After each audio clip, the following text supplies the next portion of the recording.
what we want to do is be conscious and intentional about what momentum we're building.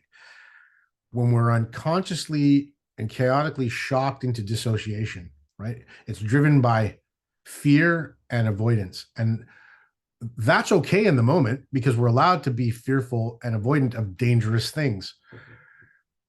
The challenge is that if we're unconscious there, then that idea starts to become the one that gets anchored in a coping mechanism versus a handling mechanism.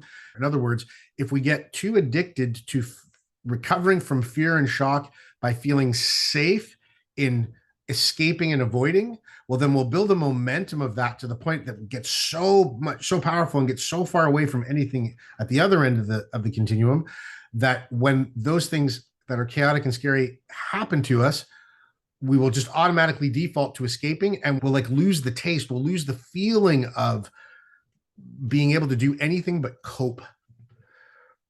But we also don't want to demonize coping, because sometimes coping in the immediate instance of something that's dissociative unconsciously and chaotically is the best we can do, right? So we're not demonizing anything and saying that escape is terrible, bad, or negative.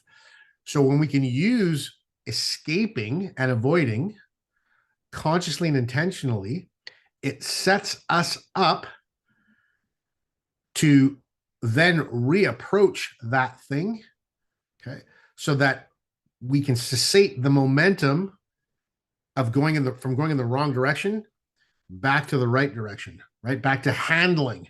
But sometimes coping is the best we can do, and that's okay.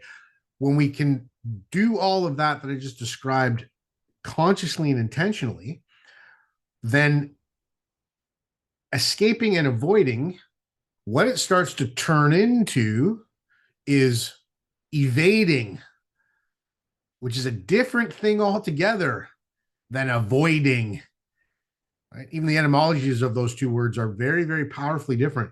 They get used interchangeably sometimes, but evading is an action of creating space for yourself to regather, replenish, resettle, rebalance and recover your resources in order to then move back towards that thing that you had to evade and handle it.